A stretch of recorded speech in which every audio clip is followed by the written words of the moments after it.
The Grand Rotunda of the Galactic Council was the most important room in the known galaxy. It sat on Ethon Prime, a cold and gray planet that had been chosen as the seat of galactic power 300 years ago. The hall was enormous.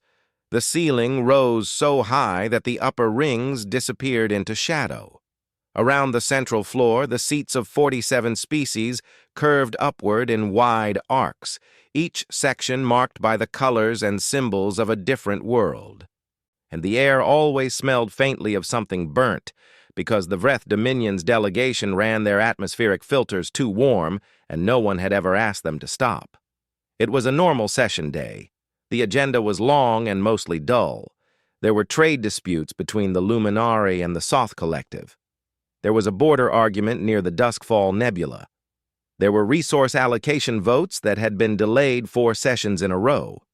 The Council moved through these items slowly, and the way it always did, with long speeches and longer pauses and voting procedures that consumed more time than the decisions themselves.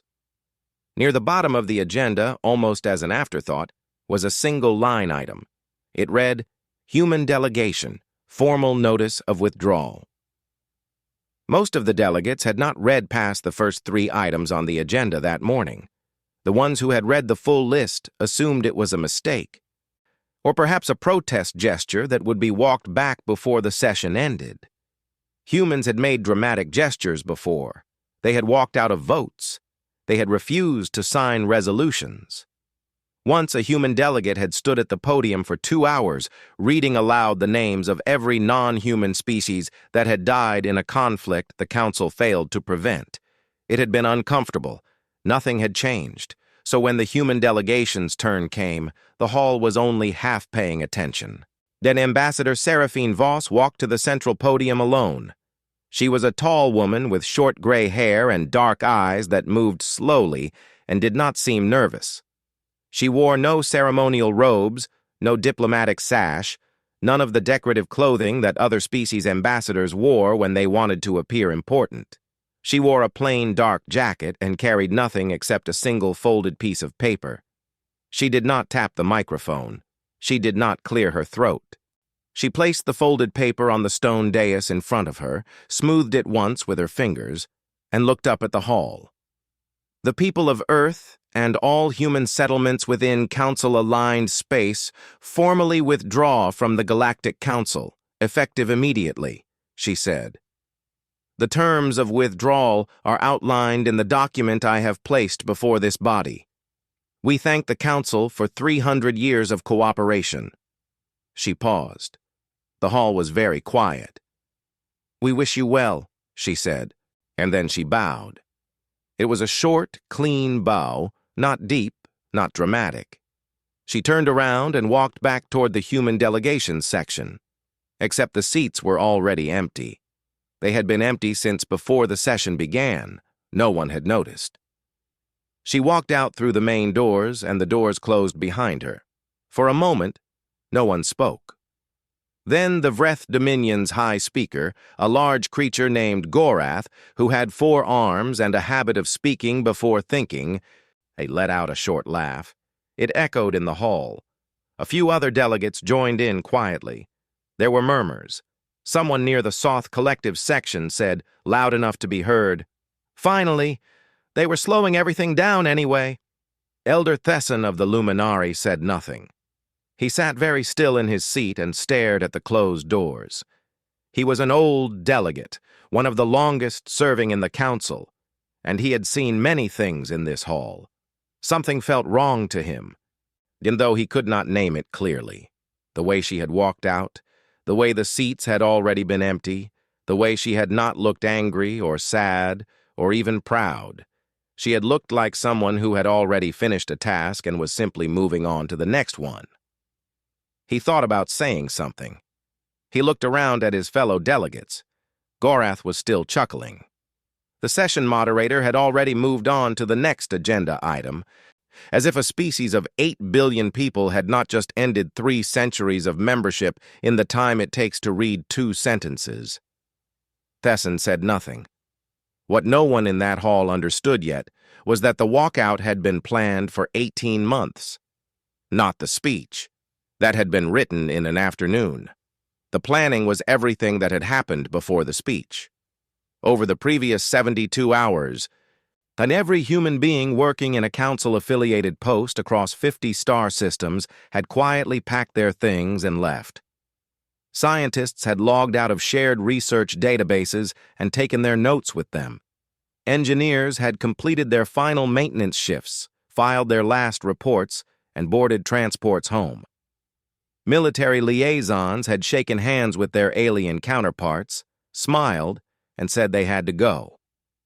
Doctors working in joint medical stations had finished their rounds and handed over what patient files they were permitted to share and walked out.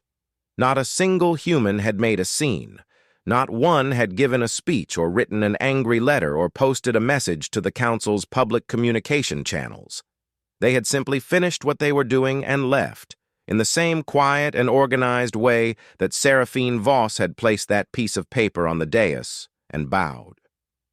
The human embassies went dark building by building, light by light, across 50 worlds. And by the time the council session ended that day, there was not a human diplomat, soldier, technician, or administrator left anywhere in council-aligned space. On the transport that carried her away from Ethon Prime, Seraphine Voss sat by a small window and watched the planet fall away below her. A younger aide sat across from her, tense and pale, as if expecting something bad to happen. She watched Voss's face, looking for some sign of how she was supposed to feel. "Yeah, Ambassador," the aide said quietly. "Do you think they understood?" Voss considered the question for a moment. Outside the window, the stars were sharp and unmoving in the dark. "Not yet," she said. She pulled out a small tablet and began reviewing the construction reports from the Concorde. There were 47 items on the list. She worked through them one by one, the same way she did every day, without rushing and without pausing. Behind her, Ethon Prime shrank to a gray dot, and then disappeared entirely into the black. The galaxy did not feel any different yet. It would. 3 months passed. The Galactic Council went on the way it always had. Votes were cast. Disputes were argued. Long speeches were made about things that would be decided slowly and changed even more slowly. On the surface, everything looked the same. The Grand Rotunda still filled every session day. The moderators still called roll, and the agenda items still ran long.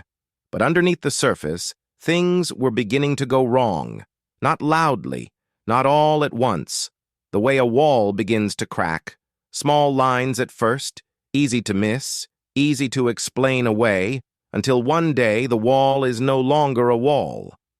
The first serious sign came from space.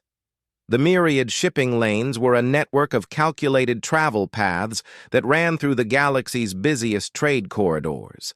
Navigating through deep space was not simple. Stars moved. So gravitational fields shifted. Safe jump coordinates had to be recalculated regularly to account for changes that built up over time. For over 100 years, this recalibration had been handled by a system of navigational AIs built, maintained, and updated by human engineers. When the human engineers left, no one thought to ask who would take over the recalibration. The answer, it turned out, was nobody. 2 Vreth cargo convoys were running a standard trade route near the Duskfall Nebula when the drift caught them. The jump coordinates they used were 3 months out of date. The first convoy's lead ship came out of faster-than-light travel, 17,000 kilometers off course, directly in the path of the second convoy's rearmost vessel. The collision was total. Both ships were destroyed in seconds. The debris spread across the lane and disabled 3 more ships before emergency protocols stopped the rest of the convoy from jumping in. 412 people died. The Vreth Dominion demanded answers. The Council launched an investigation. The investigation found that the navigational AI network had not been updated since the day the human engineers walked out. When the investigation team tried to access the system to apply manual corrections, they discovered that the core architecture of the network was documented only in human technical language, stored on servers that were now offline and designed around engineering principles that none of the remaining council technicians had been trained in. The system had not been kept secret. It had never been hidden or locked away. The information had simply never been transferred, because for 100 years, no one had ever needed to transfer it. And the humans had always been there to run it themselves. High Speaker Gorath, who had laughed in the Grand Rotunda 3 months ago, did not laugh at the investigation report. He sat very quietly and read it twice. The second crack appeared 6 weeks later on Colonial Station Theta 9, a large hub station near the Luminari border that served as a medical waypoint for dozens of species traveling through the region. A disease broke out among the station's population, yet the pathogen was a variant of the Irith Plague, a virus that had appeared in this region of space 4 times over the past 2 centuries. The Council's medical corps arrived quickly and began working on a treatment protocol. They found a problem almost immediately. Their antiviral databases were missing data. Now, the Terran Xenobiological Institute had spent 60 years cataloging pathogen strains across the galaxy's outer regions, places that human explorers had reached first and Council medical teams had never visited. Those outer region strains, it turned out, were the exact variants now circulating on Theta 9. The Institute's complete database had existed on its own servers, maintained by its own staff. When the staff left, the servers went with them. But the Council's medical team had to work from incomplete records, guessing at gaps in the data, testing treatments that should have been informed by research that no longer existed in any Council system. It took 9 weeks to bring the outbreak under control.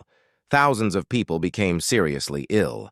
Hundreds died from complications that a complete treatment protocol would have prevented. The lead medical officer filed her report and then filed a second document alongside it, a quiet, professional list of every database, research archive, and medical reference tool that had previously been maintained by human institutions and was now inaccessible. The list was 47 pages long. The Council read it.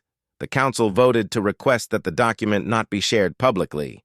The third crack was the largest. This along the outer veil, the edge of charted space where known galaxy ended and unexplored dark space began, there had existed for decades a network of deep-range sensor arrays. These arrays watched the dark. They monitored movement, energy signatures, and gravitational anomalies coming from regions of space that no Council species had ever visited. They were, in simple terms, the galaxy's early warning system. If something large and dangerous was coming, the arrays would see it first. The arrays had been built, funded, and operated entirely by human agencies. They were not Council property. They had never been transferred to Council ownership because no one had ever asked and the humans had never pushed the matter. Within 4 months of the human withdrawal, the arrays began going dark, one by one, power cells depleted, maintenance cycles missed. Calibration drifted too far to self-correct. The darkness at the edge of the galaxy grew a little wider and a little more quiet with each one that failed. By the end of the 3rd month, only a handful of arrays were still functioning, and those were running on backup power. Elder Thesson of the Luminari was the one who brought all 3 of these issues to the Council's emergency session. He did not do it dramatically. He read the facts in order: the shipping lane disaster, the medical outbreak, the failing sensor arrays, and then he sat down. He had prepared a short speech about what it meant, but when the moment came, he found he did not need it. The room understood. For the first time since Seraphine Voss had walked out of the rotunda, the Council sat in genuine silence, not the silence of boredom or impatience, the silence of people beginning to understand the size of something they had underestimated badly. Someone near the back of the hall said what most of them were already thinking, and the words were spoken quietly, almost as if the speaker was embarrassed to say them out loud. "We need to contact the humans." No one objected. But no one knew exactly how to do it either, because the humans, it seemed, had gone somewhere that was not on any council map. The council sent a probe. It was a long-range intelligence vessel, small and fast, equipped with the best scanning equipment available in council space. Its mission was simple: find out where the humans had gone. And it came back with data that took 3 full days to process. When the analysis team finally finished and brought their report to the council chamber, the senior analyst stood at the podium for a moment without speaking, as if she was still trying to decide how to begin. She decided to begin with the facts. Beyond the outer veil, past the dead sensor arrays, that in 12 star systems that appeared on no council chart and had been marked in old records only as uncharted, no survey completed, humanity had built a nation. It was called the Concord. It had not been built quickly or carelessly. The probe's data showed structures that were years old, some of them more than a decade old, orbital platforms, atmospheric processors, shipyards so large that the probe's cameras had taken several passes just to capture the full shape of them, and surface settlements on 7 worlds, 3 of which had populations large enough to count as major cities. Agricultural megastructures that produced food on a scale that could sustain hundreds of millions of people without any outside supply. Power generation systems that the analysis team's engineers said they did not fully understand but could confirm were producing energy at a rate far beyond anything currently operating in council space. The Concord had a fleet, and that was the part of the report that made the room go very still. The ships were not familiar in design. They were sleek and geometric in a way that felt different from human ships the Council had seen before, as if the builders had stopped caring about what looked normal and had simply built whatever worked best. The analyst could not give an exact count because the larger vessels moved between the star systems too quickly for the probe to track properly. Too quickly. The probe was a fast ship. The analyst paused to let that settle before moving on. The Concord had its own jump gate network. It connected the 12 star systems to each other and extended in several directions outward, toward regions the probe had not been authorized to follow. The Luminary science representative asked about the speed of the gates, and the analyst told him. He asked her to repeat the number. She did.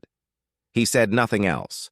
And the Council's fastest jump gate technology allowed travel at roughly 12 times the speed that conventional faster-than-light drives could manage.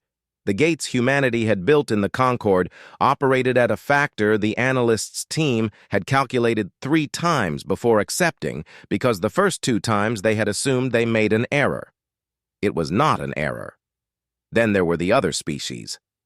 The probe's communication logs had intercepted traffic between Concord stations and 3 other civilizations. Not council members, not known species. 3 civilizations that the Galactic Council's entire history of exploration had never documented, cataloged, or contacted. They had open trade agreements with the Concord. One of them had an embassy on the Concord's largest station. The ambassador from that species was seen in the probe footage walking through a market district, carrying a bag of food and talking easily with a human child who was helping carry a second bag. The humans had met these species, learned their languages, established trust, and built relationships. All quietly, all beyond the range of council observation, all before the council had even voted to acknowledge humanity's departure. The analyst finished her report. She closed her folder. She did not offer an opinion because her job was data, not interpretation. She returned to her seat, and the room was quiet for a long time. Eventually, the council voted to send a direct envoy to the Concord. Not a probe. A person. They chose Elder Thesson of the Luminari, partly because he was the most experienced diplomat in the chamber, and partly because he had been the only delegate who had not laughed or shrugged the day humanity walked out. Seraphine Voss, now Consul General of the Concord, accepted the request for an audience and sent back a set of coordinates. Thesson made the journey in a small diplomatic vessel with a crew of 4. The trip took several days, and he spent most of it reading everything the Council had ever documented about humanity. He wanted to understand something that was becoming clearer and more uncomfortable the longer he thought about it. The meeting took place in a reception room on the Concorde's main station. The room was simple and warm, with wide windows that looked out onto a busy docking bay. But there were ships moving constantly out there, orderly and purposeful. Thesson watched them for a moment before Seraphine Voss entered the room. She looked the same as she had in the rotunda. Plain jacket, calm eyes, no ceremony. She offered him tea, which he accepted, and she sat across from him with her own cup and waited for him to begin. Thesson asked the question he had been forming for the entire journey. He asked it carefully, without accusation, and because he genuinely wanted to understand. He asked when this had all begun. The planning, the building. When had humanity decided to leave, and when had they started preparing for it? She told him.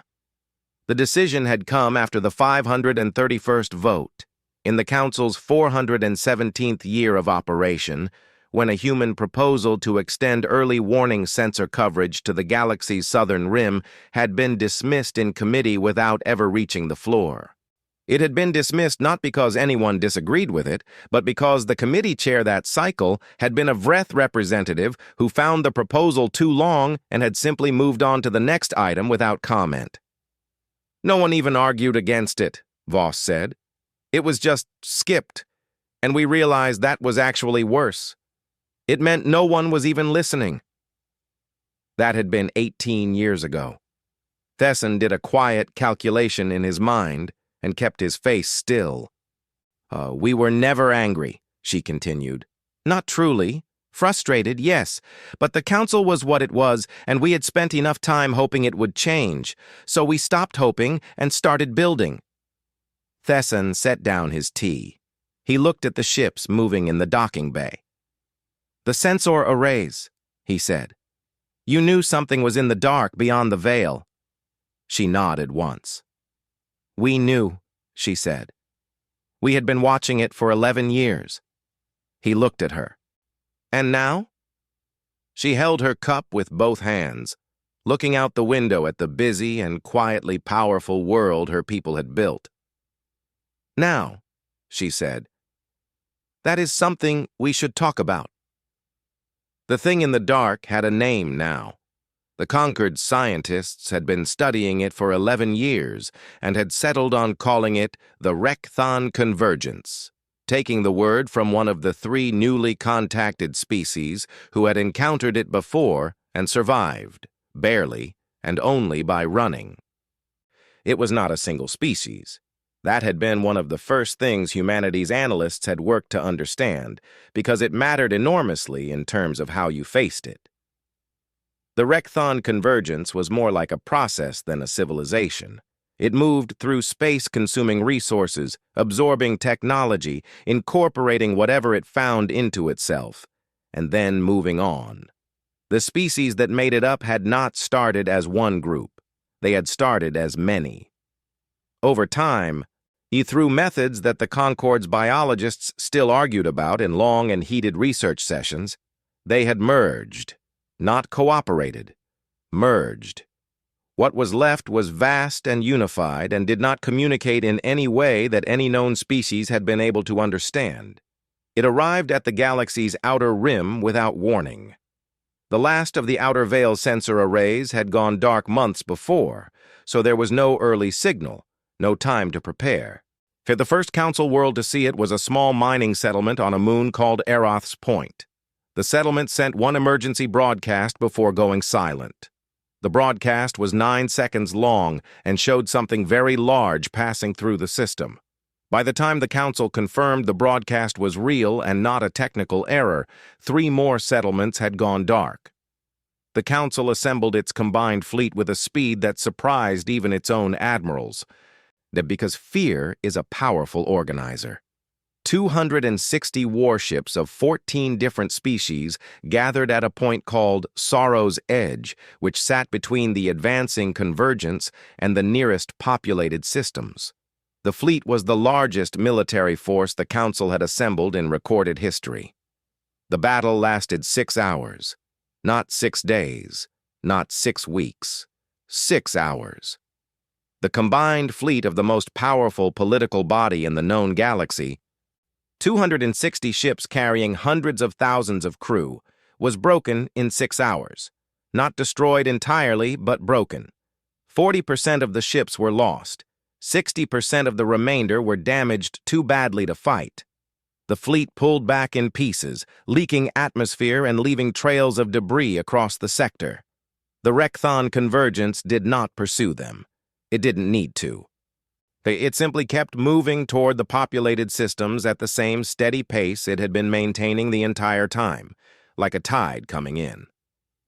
The council emergency session that followed was the loudest the Grand Rotunda had ever been. Delegates shouted over each other. Several of the smaller species representatives were visibly frightened. High Speaker Gorath sat in his seat and said nothing at all, which was so unusual that delegates near him kept glancing over to make sure he was still there. Elder Thesson was the one who finally called the room to order. He stood and waited for the noise to die down, and he kept waiting until it did, because he had learned long ago that silence was more commanding than volume. When the room was quiet, he said what had to be said. "We need to contact the Conquered." No one argued. That, too, was unusual. The message was composed carefully. It was reviewed by 4 different committees, rewritten twice, and then, in the end, one of the younger aides pointed out that no amount of careful language was going to change what the message fundamentally was, so it might as well be honest. The final version was shorter than any diplomatic communication the Council had sent in years. It described the situation plainly. It acknowledged that the Council's fleet had failed. It asked the Concord for military assistance. They sent it and waited. The reply arrived in 40 minutes. Lathesson had privately expected it might take days, and when the response came back so quickly, he understood that it had not been quickly composed. It had been composed already. Voss had known this message would come eventually. She had prepared for it, the same way she had prepared for everything else. The Conquered would send its fleet, but there were terms. Thesson read them carefully, and then read them again. They were not what he expected. There was no demand for territory. No claim on resources or trade routes. No request for payment. The terms were structural. The Council's weighted voting system, which gave larger and older species more influence than smaller and newer ones, had to be abolished permanently. Every member species would hold equal standing in all votes, regardless of population, age, or economic size.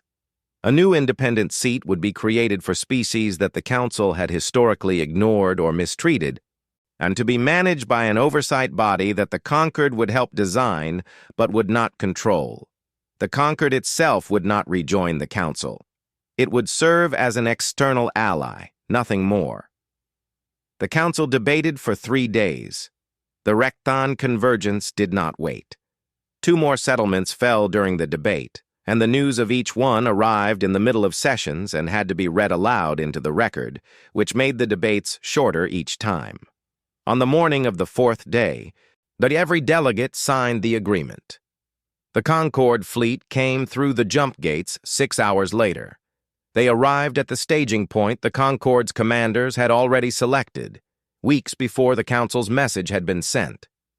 The human ships were unlike anything in the Council's fleet, long and angular and very quiet, with none of the visible engine glow or running lights that Council vessels used. So they moved in precise formation without any of the radio chatter that typically filled military communication channels. They just moved, coordinated and fast, like something that had been trained for a very long time to do exactly this. At the staging point, the Concord's fleet commander sent a single short message to the Council's lead admiral. It read, "We will handle the engagement. Keep your remaining ships at this position.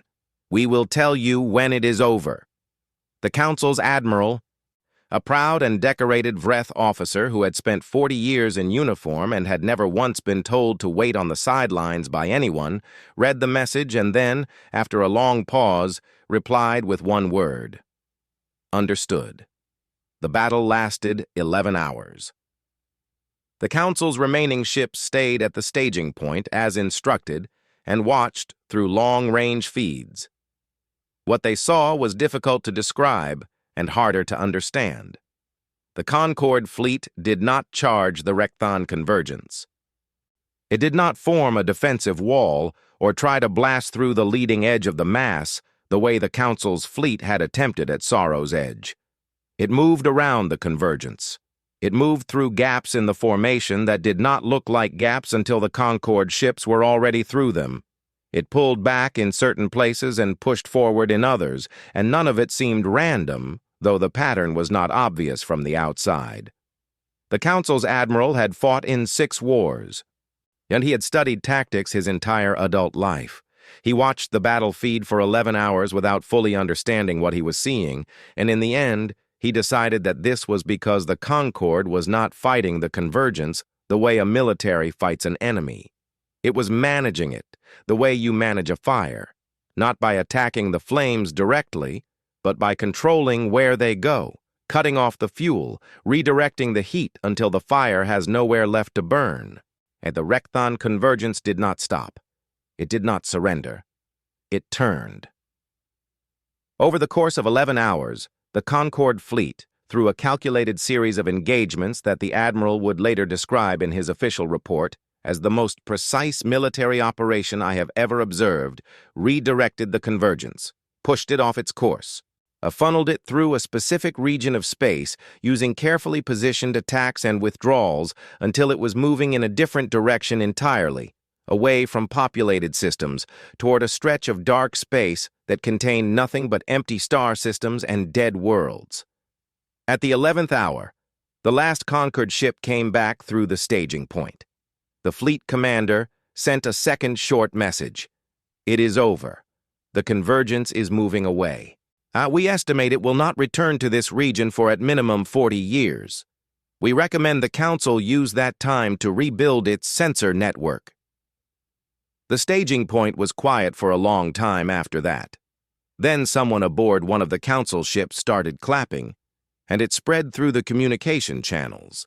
And for a few minutes, the fleet that had been broken at Sorrow's Edge made a lot of noise together, because they were alive, and the galaxy was still there, and sometimes that is enough reason. The months that followed changed almost everything. The Council restructured as promised, because they had signed an agreement and because Thesson made certain it happened, personally attending every committee session where someone tried to water down the terms or delay implementation. The weighted voting system was dismantled. Every species, large or small, old or new, received equal standing. The new independent seat was created and filled by 3 species who had been ignored by the Council for so long that most delegates could not have named them before the crisis. High Speaker Gorath of the Vreth Dominion resigned from his position without a public statement. He submitted a letter to the Dominion's leadership and was gone within the week. His replacement was a younger Vreth official who had been very quiet during the whole crisis and who, in her first council address, I said that the Vreth intended to do better. She said it plainly, without qualifications, and several delegates said later that it was the most honest thing spoken in the rotunda in recent memory. Elder Thesson became the first chair of the Reformed Council. He was old for the work, and he knew it, and he took the role anyway because there were very few people in the chamber who remembered what it had been like before. And when things were done badly and slowly and with a great deal of comfortable arrogance, and he thought it was important to have at least one person in charge who carried that memory and understood what it had cost. The 3 species that the Concord had already made contact with sent their first official delegations to the Reformed Council. They came in carefully, watching everything, and the Council worked hard to make them feel that it was worth their time to be there. It was slow work. Trust takes longer to build than infrastructure. Humanity watched all of this from the Concord. They sent observers to the Reformed Council sessions. They maintained the alliance. They shared some of what they knew about the Rekthan convergence so that the Council could begin building a proper response plan for the next 40 years. They did not ask for credit, and they did not involve themselves in Council politics. And when reporters from various species tried to arrange interviews with Consul General Voss about what all of it meant, her office sent polite and brief declines. The Concord had things to do. There were 6 more star systems being assessed for settlement. There were 4 new species at early stages of contact, being approached slowly and respectfully, the way the Concord approached everything. There were new jump gate routes being planned, new agricultural systems being designed, new research being done on the convergence, so that next time, and there would be a next time, the galaxy would be ready without needing to ask anyone for help.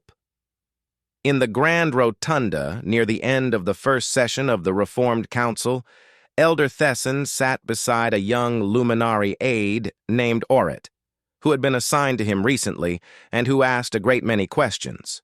Orit was 23 years old and had been working in the council offices for only 8 months, and he had not been alive when humanity walked out of the Rotunda. He had read about it, but reading about something is not the same as understanding it. He looked around the hall, at the new faces, the equal seating, the changed atmosphere of a room that felt different now than the old records described. "What is the lesson?" he asked Thesson quietly. "From all of it. What should we take from this?" Thesson did not answer immediately. He looked at the central podium, and the stone dais where a woman had once placed a folded piece of paper, bowed once, and walked away. The dais was the same. The room around it was different. "2 things," Thesson said finally. "First, never confuse silence for weakness. People who are truly capable rarely feel the need to be loud about it." Orit nodded slowly and wrote it down. "And the second?" he asked. "Never confuse compliance for dependency," Thesson said. "When someone works beside you, does good work, to asks for little, causes no trouble. Do not assume it means they need you. It may only mean they are being patient." He looked at the dais one more time. "And patience," he said, "is its own kind of power. Far beyond the outer veil, in a star system whose name did not appear on any council map, the lights of the Concord burned steadily in the dark. Ships moved in and out of the shipyards. Children walked to school in the morning under a sun that no council cartographer had ever named. The scientists ran experiments, engineers built things, families sat down to meals, and somewhere in the Concord's central planning offices, on a tablet covered in careful notes, a new list of 47 items waited to be worked through, one by one, without rushing and without pausing, the way it had always been done,